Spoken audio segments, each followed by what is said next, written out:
Olá, pois é. Veja bem, o que tem de ponto positivo no governo Bolsonaro? Bom, a priori nós podemos ver que as estradas de rodagem, as BRs, elas praticamente estão sendo todas recuperadas, algumas delas estão sendo, digamos, terminadas.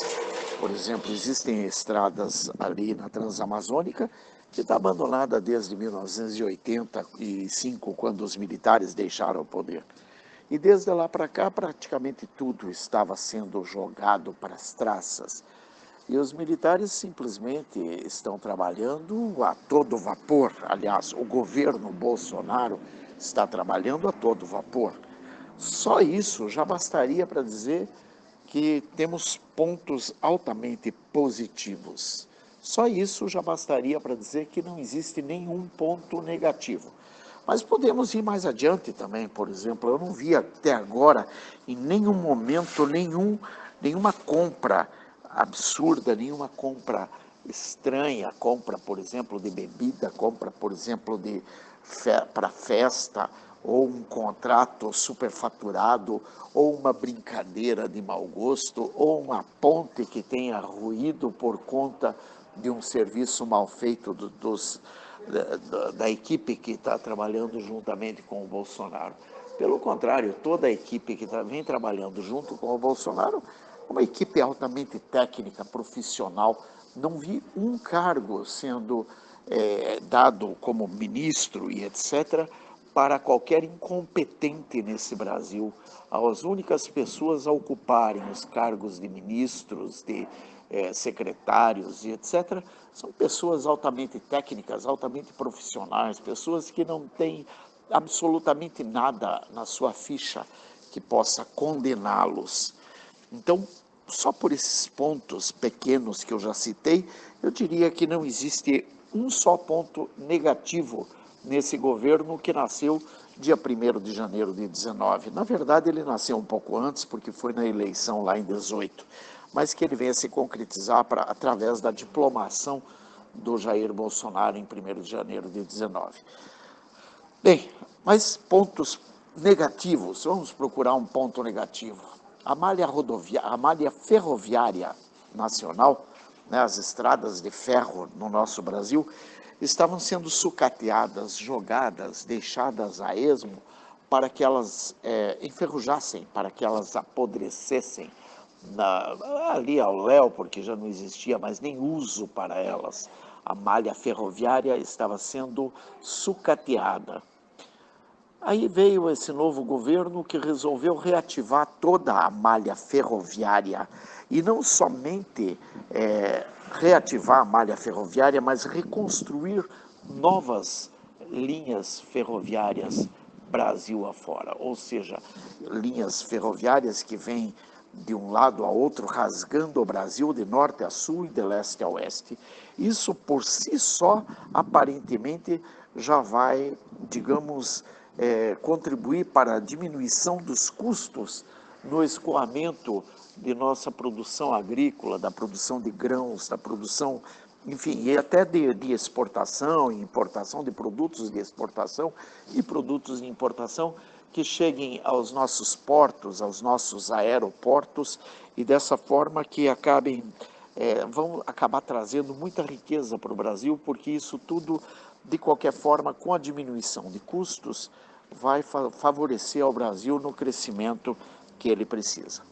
O crescimento do Brasil, ele terá, com certeza, muito lucro nisso, porque vai diminuir os custos para o transporte de mercadorias de um lado a outro, ou seja, o transporte de mercadorias feito por caminhões que continuarão sendo utilizados, só que em trajetos menores, porque os maiores trajetos poderão ser feitos por trens de cargas. Isso vai diminuir o impacto do próprio frete de uma mercadoria de um lugar para outro, ou seja, o custo da mercadoria com certeza vai baixar.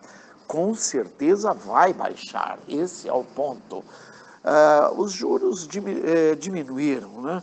Então, o impacto na economia parece que está sendo bastante,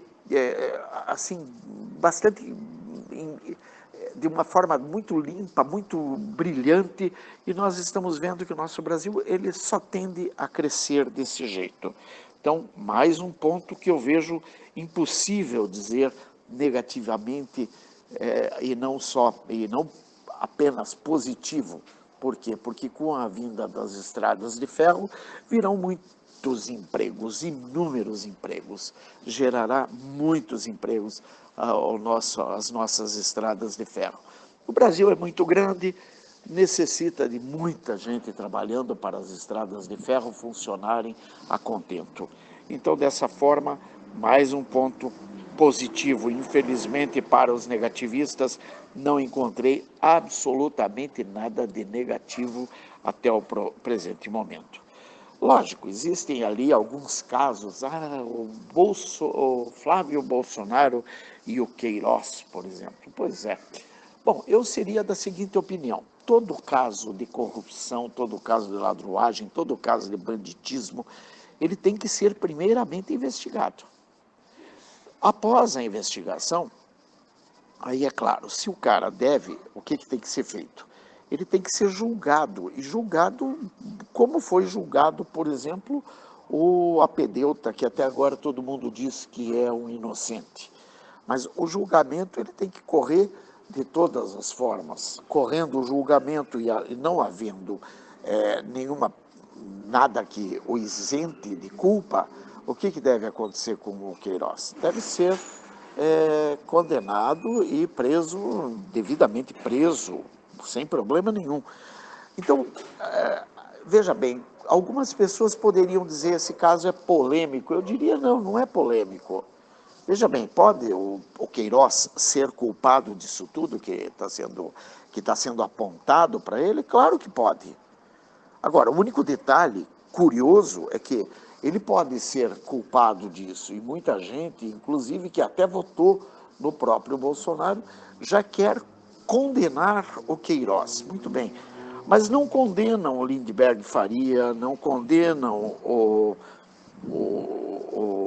Lula em absolutamente nada, a Dilma, que continua solta, o Temer, que continua solto, e inúmeros outros canalhas que continuam soltos. Quer dizer, não adianta nada, então, querer...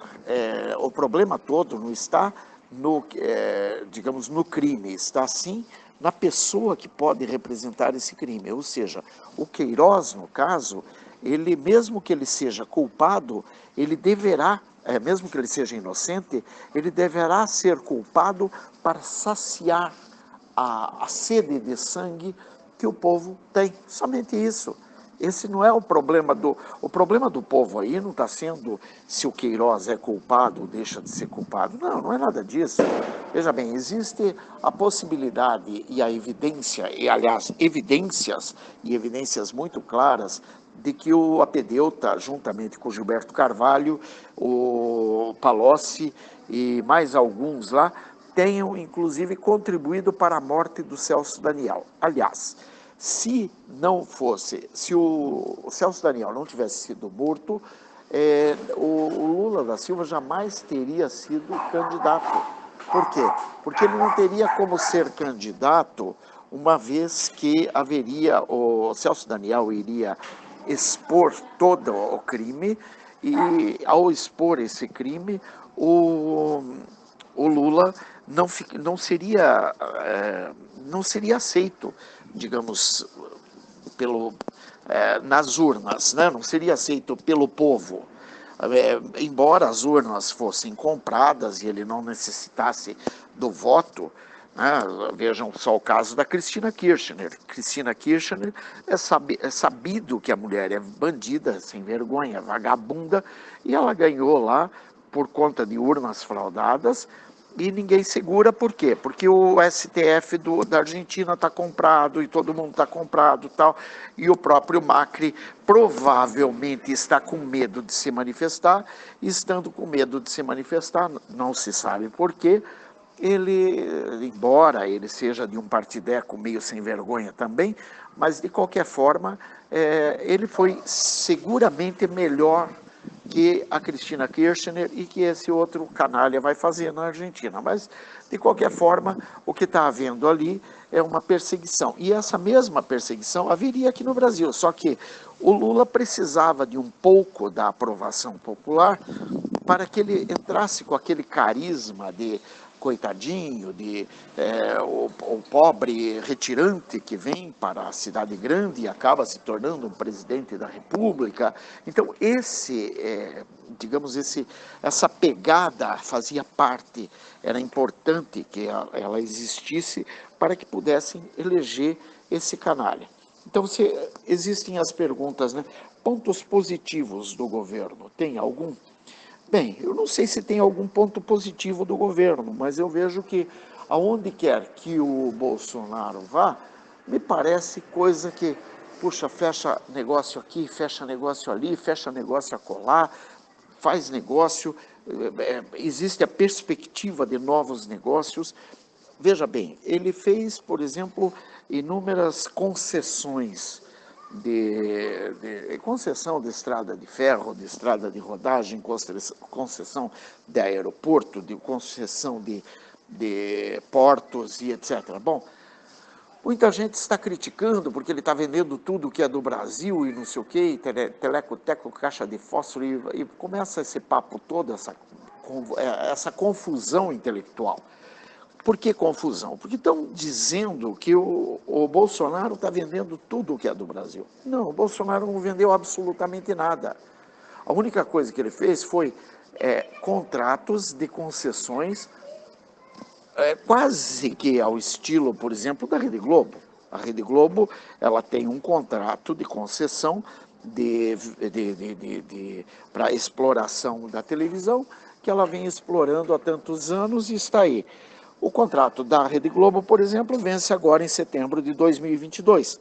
Em setembro de 2022, se a Rede Globo não estiver em dia com as suas obrigações e se ela não entrar num acordo com o governo brasileiro, ela não continuará explorando esse contrato de concessão que, ao ser renovado, terá outras cláusulas, porque agora o contrato será feito por outros juristas, que não aqueles que fizeram aquele contrato de concessão que permitiu à Rede Globo de fazer tudo o que ela queria, de destruir a ideologia do nosso povo, enfim.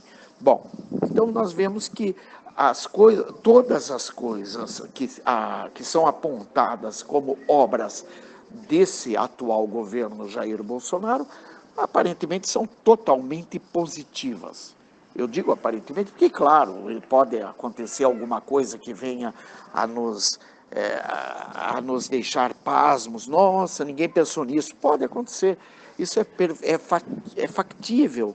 Todas as pessoas podem errar.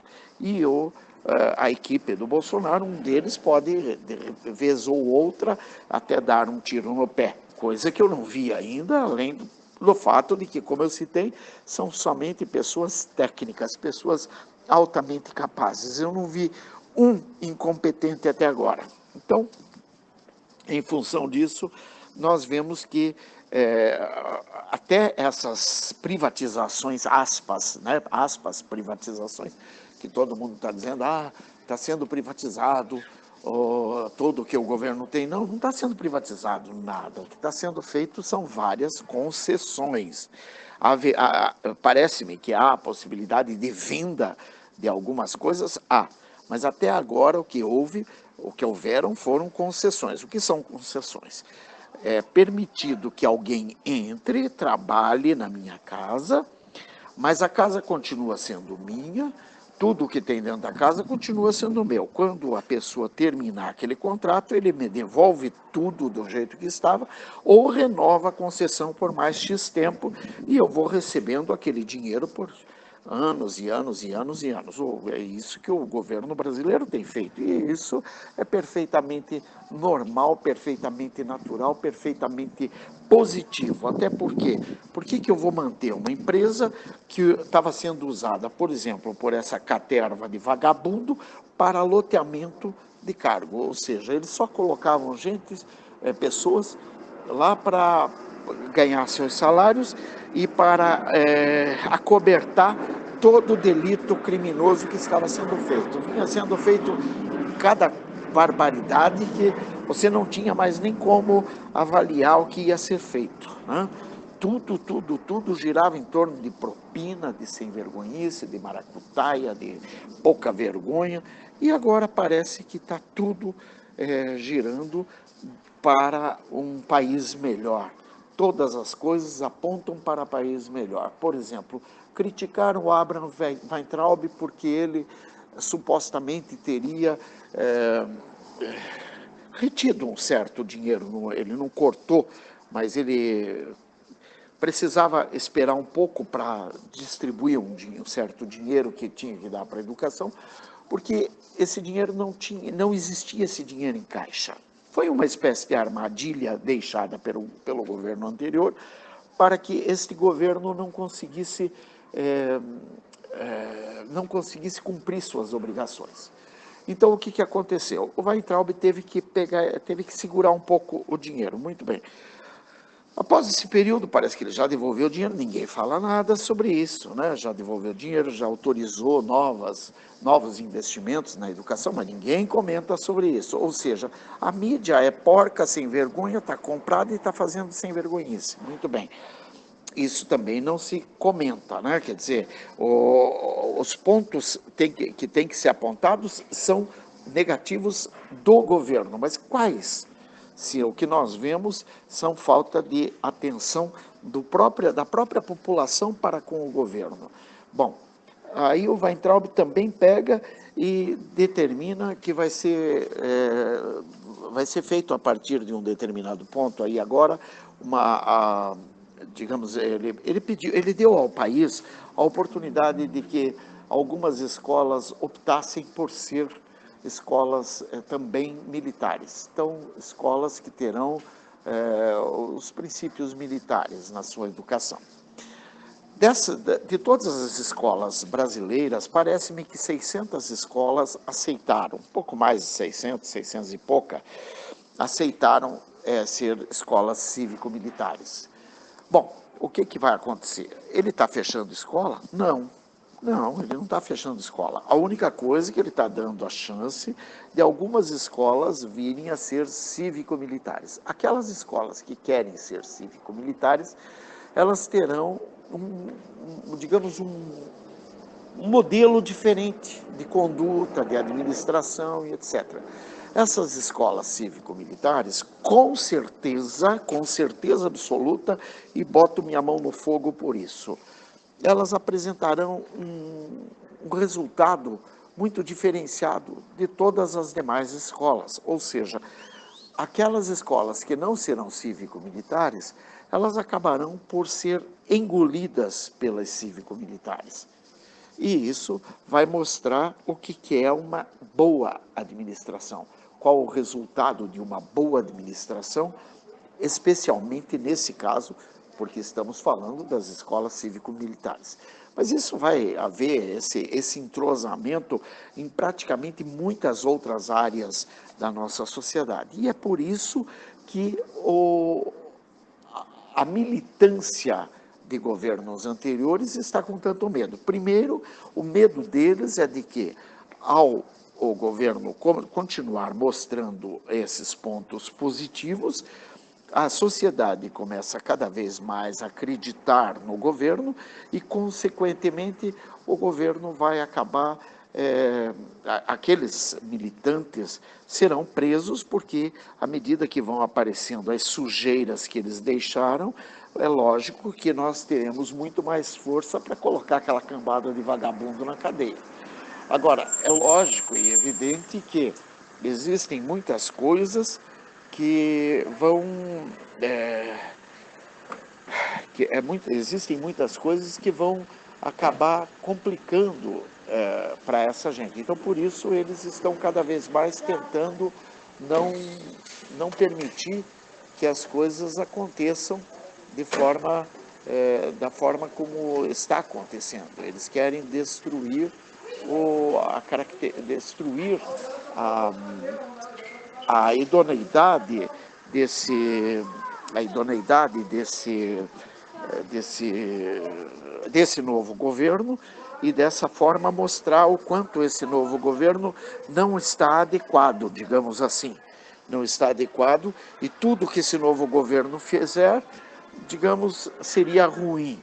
Bom, é lógico que ao ver que não é ruim porque não tem como ser ruim algo que está apresentado. A fruta, quando a fruta vem, você já avalia o pé. Se a fruta é podre, é claro que o pé também não está muito bom. Mas quando a fruta está boa, você já começa a ver, opa, esse pé é razoável. Então, é por isso que eles estão desesperados, porque eles vão ser presos, e vão ser presos Dilma, Temer e toda a caterva, inclusive, se bobear, ainda sobra um pouquinho lá para o Fernando Henrique, embora o Fernando Henrique, com a idade que esteja, talvez não vá mais preso, e o Sarney, que também provavelmente pela idade talvez não vá preso. Mas de qualquer forma, há uma possibilidade de sobrar alguma coisa para essa cambada de vagabundo também. Fernando Henrique e Temer e Sarney e toda essa caterva. Bom, mas de qualquer forma, o mais importante ainda não é só isso. O mais importante ainda é o fato de que nós não temos absolutamente nada que nós possamos dizer que o nosso governo seja, digamos, esse atual governo não seja aprovado. Por quê? Porque aonde quer que ele vá, não existem conversas particulares. O que existem são conversas republicanas que são bem à altura do que o Brasil espera, com clareza, com clarificadas, conversas que realmente todo mundo tenha orgulho de olhar e dizer realmente valeu a pena. Então, polêmicas à parte, o governo vai muito bem, obrigado.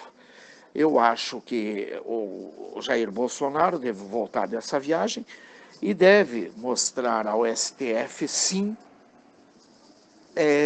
como é que um país tem que agir quando a sua Suprema Corte está andando de forma equivocada.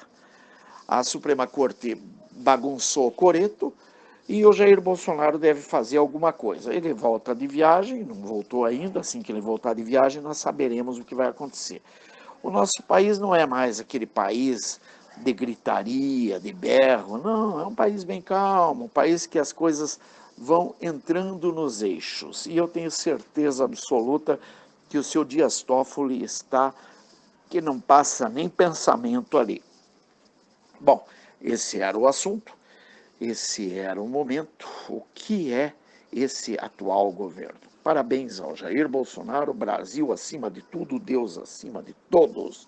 Que Deus nos abençoe, nos proteja, nos guarde, nos liberte, nos restaure em nome de Jesus e nos permita estar preparados para esse Brasil que se apresenta, que é esse Brasil que está surgindo aí, que não é um Brasil para qualquer um, mas é um Brasil digno, digno dos nossos filhos, dos nossos netos, um Brasil à altura do que vem pela frente. Grande abraço, paz.